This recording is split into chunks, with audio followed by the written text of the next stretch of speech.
जय हिंद दोस्तों। आज की सेशन में हम लोग जीएस के इम्पोर्टेंट क्वेश्चंस को कवर करने वाले हैं। दोस्तों, जैसे कि हम लोग जानते हैं कि प्रत्येक दिन हम लोग 30 एमसीक्यू क्वेश्चंस को कवर करते हैं, जो कि हर एक एग्ज़ाम के लिए इम्पोर्टेंट रहने वाला है। तो आप लोग का काम है इनको बढ़िया तरीक़ा से समझना है और राइट आंसर को कमेंट करना है, और लास्ट में 30 क्वेश्चंस का स्कोर भी बताना है। देखिए, क्वेश्चन आप लोग के सामने है कि कायांतरण का अध्ययन किया जाता है। कायांतरण का अध्ययन किन में किया जाता है? न्यूरोलॉजी में, एम्ब्रियोलॉजी में, कार्डियोलॉजी या फिर फिजियोलॉजी। देखिए, फिजियोलॉजी अगर बात किया जाए तो मस्तिष्क के अध्ययन को बोला जाता है। न्यूरोलॉजी न्यूरॉन के अध्ययन को किया जाता है। अगर बात किया जाए कार्डियोलॉजी, तो ये आपका हृदय के अध्ययन को कहा जाता है। हृदय के फंक्शन, हृदय के अध्ययन, इनको कार्डियोलॉजी बोलेंगे। और अगर बात किया जाए कायांतरण, तो ये होता है एम्ब्रियोलॉजी। क्लियर है? एम्ब्रियोलॉजी जो कि कायांतरण के अध्ययन को कहा जाता है। काया में जो अ, बढ़ोतरी होता है, उनमें जो डेवलपमेंट होता है, उनके अध्ययन को ही बोला जाता है कायांतरण, जो कि एम्ब्रियोलॉजी के अंदर में आता है। ठीक है, अगला क्वेश्चन देखिए। सरीसृपों के अध्ययन को कहते हैं। सरीसृप का मतलब हुआ ऐसा जीव जो कि रेंग करके चलता है। सांप उनका एग्जाम्पल है। तो इनके अध्ययन को क्या कहेंगे? एविथियोलॉजी, हर्पिटोलॉजी, स्पर्मेटोलॉजी या इनमें से कोई नहीं। तो देखिए, सरीसृपों के अध्ययन को कहा जाता है हर्पिटोलॉजी। क्लियर है? हर्पिटोलॉजी इस क्वेश्चन का राइट आंसर हो जाएगा। अगला क्वेश्चन देखिए कि विज्ञान के किस शाखा में जीवाश्मों का अध्ययन किया जाता है? जीवाश्म का मतलब होता है जीवों के अंश, इनका अध्ययन किया जाता है। तो पारिस्थितिक विज्ञान या पारिस्थितिकी के अंतर्गत, या फिर मानव जाति विज्ञान के अंतर्गत, जीवाश्म विज्ञान या इनमें से कोई नहीं। तो देखिए, जीवाश्मों का अध्ययन जीवाश्म विज्ञान के अंतर्गत किया जाता है। ऑप्शन नंबर सी इस क्वेश्चन का राइट आंसर हो जाएगा। अगला क्वेश्चन देखिएगा। देखिए, हर एक क्वेश्चन इंपॉर्टेंट है, आप लोग नोट डाउन करते चलिएगा कि एक्सोबायोलॉजी के अंतर्गत अध्ययन किया जाता है। अगर हम बात कर लेते हैं, एक्सो का मतलब होता है अंतरिक्ष, बायो का मतलब होता है जीव, लॉजी का मतलब होता है अध्ययन, मतलब अंतरिक्ष में रहने वाले जीवों के अध्ययन को ही कहा जाता है एक्सोबायोलॉजी। तो इसमें किसका अध्ययन किया जाता है? दूसरे ग्रह पर जीवों का अध्ययन किया जाता है। ठीक है, ऑप्शन नंबर डी इस क्वेश्चन का राइट आंसर हो जाएगा। नेक्स्ट क्वेश्चन का जवाब दीजिएगा। 935 कि मानव जनसंख्या वृद्धि के अध्ययन को कहते हैं। मानव जनसंख्या वृद्धि के अध्ययन को क्या कहेंगे? डेमोग्राफी, जियोग्राफी, एथेनोलॉजी या फिर सोशियोलॉजी। तो देखिए, जनसंख्या से रिलेटेड अगर है तो वो है आपका डेमोग्राफी। ठीक है, ऑप्शन नंबर ए इस क्वेश्चन का राइट आंसर हो जाएगा, डेमोग्राफी। अगला क्वेश्चन का जवाब दीजिएगा कि वनस्पति विज्ञान के पिता किनको कहा जाता है? स्टीफन हल्फ, या फिर कैरोलस लिनियस को, मालपीघी को, या फिर थियोफ्रेस्टस को। देखिए, वनस्पति का जो विज्ञान है थियोफ्रेस्टस को कहा जाता है। और वहीं पर अगर बात किया जाए जूलॉजी के विज्ञान, तो अरस्तु को कहा जाता है। बायोलॉजी के विज्ञान भी एरिस्टोटल यानी कि अरस्तु को ही कहेंगे, बट वनस्पति के विज्ञान थियोफ्रेस्टस को कहेंगे। अगला क्वेश्चन देखिए, जीव विज्ञान शब्द का प्रयोग किन्होंने किया था? अरस्तु, लेमार्क और ट्रेविरेंस ने, पुरकिंजे या हक्सले ने। तो देखिए, अरस्तु इस क्वेश्चन का राइट आंसर हो जाएगा, जिनको जीव विज्ञान के पिता भी कहा जाता है, और इन्होंने सबसे पहले जीव विज्ञान शब्द का प्रयोग किया था। तो अरस्तु याद रखिएगा। अगला क्वेश्चन देखिए कि जीव विज्ञान में प्रयुक्त होने वाले इंजीनियरिंग एवं तकनीकी विज्ञान को कहते हैं। ठीक है, इंजीनियरिंग एवं तकनीकी विज्ञान को क्या कहते हैं? जीव प्रौद्योगिकी, जीव विज्ञान, रोग विज्ञान या फिर आनुवांशिक अभियांत्रिकी। ठीक है, तो देखिए, इस क्वेश्चन का राइट आंसर हो जाएगा, इस क्वेश्चन का सही आंसर हो जाएगा आनुवंशिक अभियांत्रिकी, ऑप्शन नंबर डी। यहाँ पर क्या है? जीव विज्ञान के लिए ठीक है। जीव विज्ञान के लिए इंजीनियरिंग और तकनीकी विज्ञान होता है, आनुवंशिकी, अभियांत्रिकी। और आनुवंशिकी में आपका डीएनए और आरएनए के बारे में रिसर्च किया जाता है। ठीक है, उनके फंक्शन के बारे में, उनके कैरेक्टर, क्वालिटी, कोडोन, इन सब के बारे में अध्ययन किया जाता है। अगला क्वेश्चन देखिएगा कि पेड़ पौधों की आयु ज्ञात करने के लिए वार्षिक वलय की वृद्धि की विश्लेषण के विज्ञान को क्या कहते हैं? देखिए, वार्षिक वलय किनको कहा जाता है? पेड़ के तना को जब काटा जाता है तो रिंग लाइक इस तरह से स्ट्रक्चर होता है। ठीक है, इस प्रकार से रिंग लाइक स्ट्रक्चर होता है पेड़ की टहनी को काटा जाता है तो। और ये डिसाइड करता है कि पेड़ की आयु कितनी हुई है या फिर उस समय कितना बारिश हुआ है, ये भी इस वलय से पता चल जाता है। तो इन विज्ञान को क्या कहते हैं? क्रेम्बांचोलॉजी, वृक्ष विज्ञान, मेडोलॉजी, या फिर इनमें से कोई नहीं। तो देखिए, इसका राइट आंसर हो जाएगा वृक्ष विज्ञान, जिसमें वार्षिक वलयों के बारे में अध्ययन किया जाता है, उनको कहेंगे वृक्ष विज्ञान। अगला क्वेश्चन देखिए, जेनेटिक इंजीनियरिंग से संबंधित है। तो जेनेटिक जो आरएनए डीएनए होता है, इनके विज्ञान इंजीनियरिंग से संबंधित कौन सा है? यूफेनिकस, या फिर यूथेनिकस, सुजनिकी, या उपयुक्त सभी? तो देखिए, इसमें इसका राइट आंसर हो जाएगा सुजनिकी। ठीक है, सुजनिकी इसका राइट आंसर हो जाएगा, ऑप्शन नंबर सी। अगला क्वेश्चन देखिएगा कि सूक्ष्म जैविकी या सूक्ष्म जीव विज्ञान में अध्ययन करते हैं। सूक्ष्म जैविकी या फिर सूक्ष्म जीव विज्ञान में अध्ययन करते हैं जंतुओं का, पादपों का, सूक्ष्मदर्शी पादपों का, या सूक्ष्मदर्शी पादपों एवं जंतुओं का? तो इस क्वेश्चन का राइट आंसर हो जाएगा सूक्ष्म सूक्ष्मदर्शी पादपों एवं जंतुओं का अध्ययन किया जाता है सूक्ष्म जीव विज्ञान में। ठीक है, ऑप्शन नंबर डी इसका राइट आंसर हो जाएगा। अगला क्वेश्चन देखिएगा, नेक्स्ट वन, कि वन प्रबंधन के अंतर्गत आता है।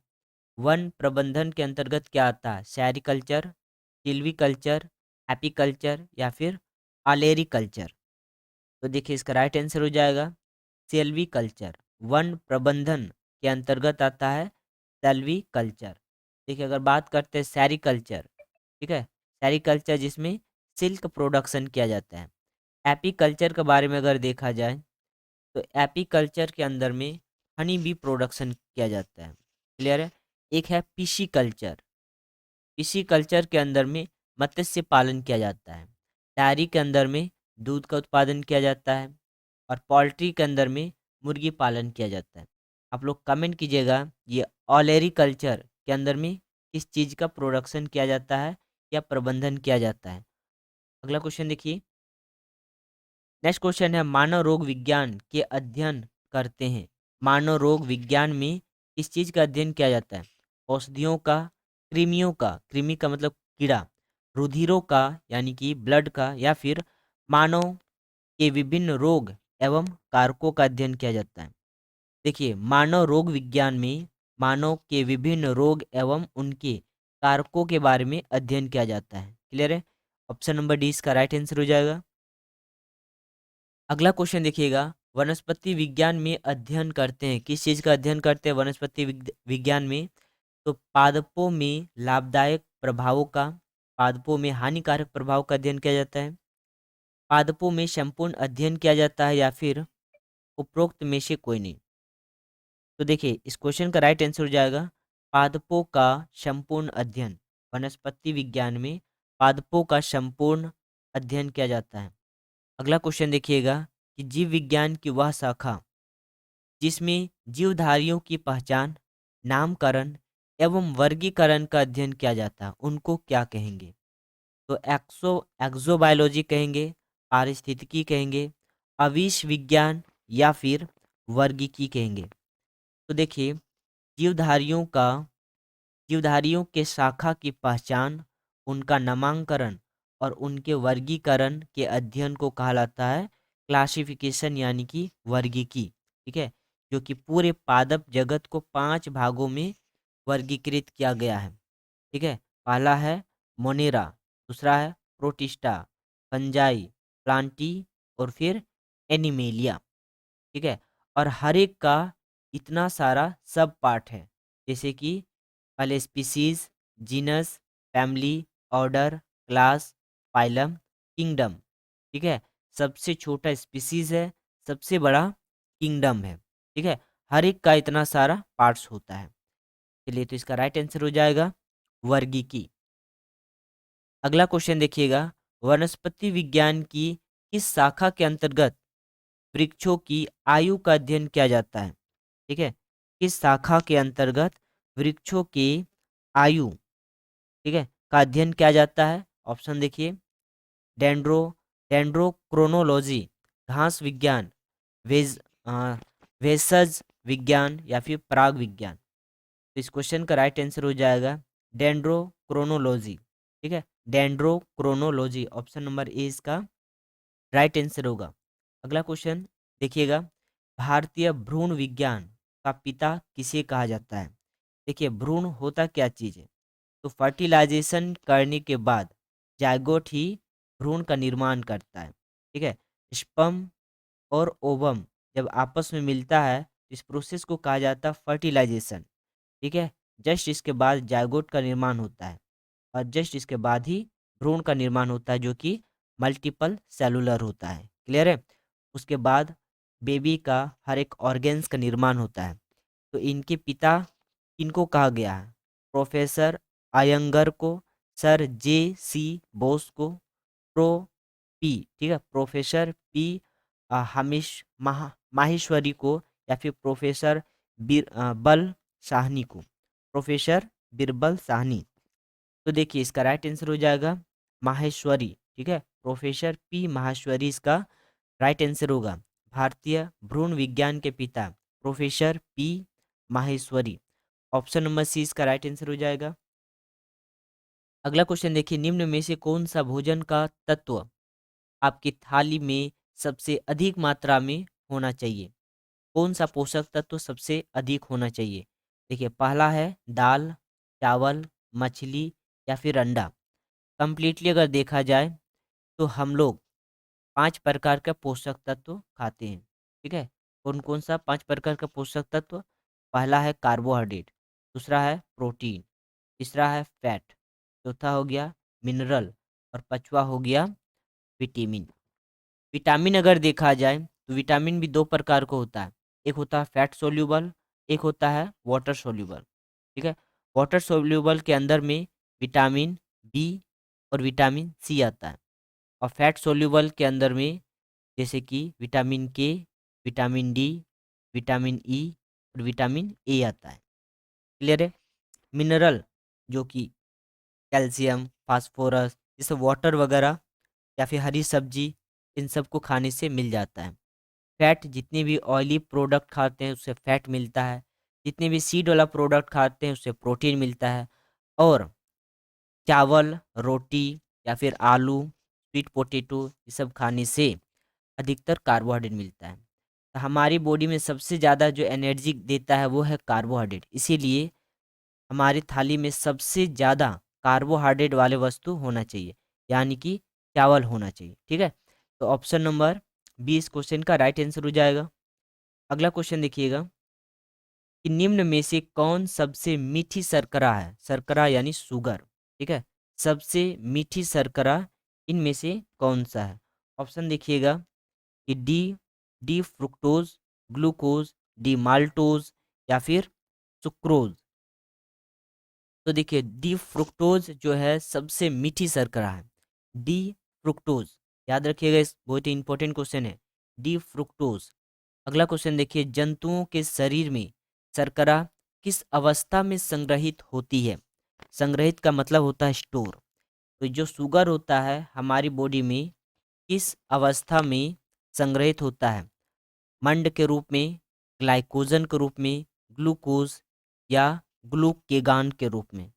तो देखिए, ग्लूकोजन के रूप में, ग्लाइकोजन के रूप में संग्रहित होता है शर्करा हमारी बॉडी में। क्लियर है? ग्लाइकोजन याद रखिएगा। अगला क्वेश्चन है कि शहद में मुख्यतया निम्न में से कौन सी शर्करा उपस्थित होती है शहद में? ठीक है, गैलेक्टोज, माल्टोज, फ्रुक्टोज या फिर सुक्रोज। तो अगर शहद देखा जाए तो ये फ्लावर से बनता है, ठीक है ना, तो फ्रुक्टोज इसमें पाया जाएगा। ठीक है, फ्रुक्टोज पाया जाएगा शर्करा के रूप में। तो शहद में मैक्सिमम फ्रुक्टोज मिलता है। क्लियर है? नेक्स्ट क्वेश्चन देखिए, अंकुरित हो रहे बीजों में निम्न में से कौन सी शर्करा उपस्थित होती है? अंकुरित हो रहे बीजों में कौन सा शर्करा मिलता है? तो गैलेक्टोज, माल्टोज, सुक्रोज या फिर फ्रुक्टोज। तो देखिए, अंकुरित हो रहे बीजों में माल्टोज सबसे ज़्यादा मिलता है। ठीक है, माल्टोज उपस्थित होता है अंकुरित हो रहे बीजों में। नेक्स्ट वन देखिएगा, पादप कोशिका की कोशिका भित्ति में उपस्थित कार्बोहाइड्रेट्स निम्न में से कौन सा है? देखिए, अगर बात किया जाए कि कोशिका भित्ति पादपों में पाया जाता है, जो कि बना होता है स्टार्च का। ठीक है ना।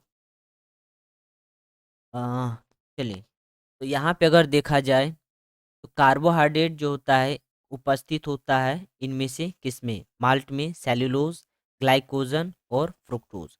तो देखिए, सेलुलोज इस क्वेश्चन का राइट आंसर हो जाएगा। ठीक है, क्योंकि जो कोशिका भित्ति बनाने का हाथ जो होता है वो सेलुलोज का ही होता है। क्लियर है? सेलुलोज का ही होता है, तो ऑप्शन नंबर 20 का राइट आंसर हो जाएगा। अगला क्वेश्चन देखिएगा कि निम्न में से कौन से तत्व सी, एच और ओ, ठीक है, प्रोटीन में उपस्थित होता है? क्लियर है? सी, एच और ओ। तो कैल्शियम और मालिब्डेनम या फिर सोडियम और पोटेशियम, नाइट्रोजन या सल्फर, कैल्शियम एवं फास्फोरस। तो देखिए, यहाँ हो गया C4 कार्बन, हाइड्रोजन और ऑक्सीजन। ठीक है, ये आपका नाइट्रोजन और सल्फर में उपस्थित होता है। ठीक है, नाइट्रोजन और सल्फर इस क्वेश्चन का राइट आंसर हो जाएगा, नाइट्रोजन और सल्फर। नेक्स्ट वन देखिएगा, प्रोटीन की इकाई होती है तो एमिनो एसिड, मोनोसेकेराइड्स, ग्लिसरॉल या फिर डाइसेकेराइड्स सही। तो देखिए, इसका राइट आंसर हो जाएगा एमिनो एसिड। अगर हम बात कर लेते हैं राइबोसोम, तो देखिए राइबोसोम जो कि mRNA और tRNA के मदद से प्रोटीन का सिंथेसाइज करता है, अब बहुत अधिक मात्रा में एमिनो एसिड का चेन बनाता है। यही एमिनो एसिड का चेन आगे जा कर के प्रोटीन का निर्माण करता है। ठीक है, तो बोल सकते हैं कि प्रोटीन की यूनिट क्या है? Amino acid. और एमिनो एसिड बनता कहाँ पर है? सेल के अंदर जो ऑर्गेन होता है राइबोसोम, इन राइबोसोम में प्रोटीन सिंथेसाइज प्रोसेस से एमिनो एसिड का निर्माण होता है। चलिए, तो एमिनो एसिड इस क्वेश्चन का राइट आंसर हो जाएगा। आवश्यक एमिनो अम्ल होते हैं, तो एमिनो एसिड क्या होता है? जो शरीर में संश्लेषित होते हैं, जो शरीर में संश्लेषित नहीं होते हैं, जो केवल बच्चों के लिए आवश्यक होता है, जिसमें प्रोटीन्स बनते हैं। क्या होगा इसका राइट आंसर? देखिए, आवश्यक एमिनो एसिड अगर देखा जाए जिनमें प्रोटीन बनते हैं, ठीक है, तो एमिनो एसिड से क्या बनता है? प्रोटीन्स बनता है। तो डी इस क्वेश्चन का राइट आंसर हो जाएगा। अगला क्वेश्चन देखिए, और ये हमारे शरीर में भी संश्लेषित होता है। क्लियर है? राइबोसोम में। देखिए, वह बालक जो क्वासी क्वासियोकोर से पीड़ित है, उनमें निम्न में से क्या अधिक खाना चाहिए? क्वाशियोकोर नामक बीमारी अधिकतर बच्चों में ही देखने को मिलता है, जो कि कुपोषण के कारण होता है, यानी कि प्रोटीन की कमी के कारण होता है, जिसमें उस बच्चे का जो पंजड़ी होती है, यानी कि जो पसलियां होता है, वो दिखने लगता है कंप्लीटली। ठीक है, तो उनको अधिकतर दाल खिलाना चाहिए, क्योंकि दाल में रिच सोर्स ऑफ प्रोटीन पाया जाता है। ऑप्शन नंबर सी इस क्वेश्चन का राइट आंसर हो जाएगा। अगला क्वेश्चन देखिए कि वे मानव जो शरीर में मांसपेशियां चाहते हैं, उन्हें निम्न में से क्या अधिक खाना चाहिए? देखिए, ए नंबर में है प्रोटीन, वसा, विटामिन या फिर खनिज तत्व। क्या अधिक खाना चाहिए? देखिए, अगर बात किया जाए कि अधिकतर मांसपेशी अगर चाहिए तो उनको वसा खाना चाहिए, सबसे ज़्यादा उनको फैट खाना चाहिए। ठीक है, ऑयली प्रोडक्ट में फैट अधिक होता है, जैसे कि मांस वगैरह हो गया। ठीक है, और चीज़ हो गया, पनीर हो गया, ठीक है, इन सब में फैट सबसे ज़्यादा पाया जाता है। तो वसा इस क्वेश्चन का राइट आंसर होगा। देखिए सेकंड लास्ट क्वेश्चन कि निम्न में से कौन सा प्रोटीन का सबसे अच्छा स्रोत है? दाल, मटर, सोयाबीन या फिर मशरूम? तो देखिए सोयाबीन इस क्वेश्चन का राइट आंसर हो जाएगा। ठीक है, सोयाबीन प्रोटीन का सबसे अच्छा स्रोत है। ऑप्शन नंबर सी इसका राइट आंसर हो जाएगा। आज का लास्ट क्वेश्चन देखिए कि निम्न में से कौन सा आहार का तत्व सबसे अधिक ऊर्जा उत्पादन करता है? अगर हम बात कर लेते हैं, सबसे ज़्यादा एनर्जी जो देता है वो कार्बोहाइड्रेट है। ठीक है, और हमारे शरीर में कार्बोहाइड्रेट का पाचन हमारे मुंह में ही होता है। मुंह में जो लार पाया जाता है उसमें टाइलिन नाम का एंजाइम पाया जाता है। टाइलिन नाम का एंजाइम कार्बोहाइड्रेट को पाचित करता है स्टार्च के फॉर्म में। ठीक है, जस्ट इसके बाद एनर्जी कौन देता है सबसे ज़्यादा? तो सेकंड नंबर में वसा देता है और थर्ड नंबर में प्रोटीन देता है। ठीक है, खनिज और विटामिन कोई भी एनर्जी नहीं देता है। ये हमारे शरीर का जो इम्यूनिटी है, ठीक है, या फिर जो मेटाबॉलिज्म है उनको कंट्रोल और कोऑर्डिनेट करता है। चलिए तो आज के लिए इतना ही, मिलते हैं नेक्स्ट क्लास। Thank you.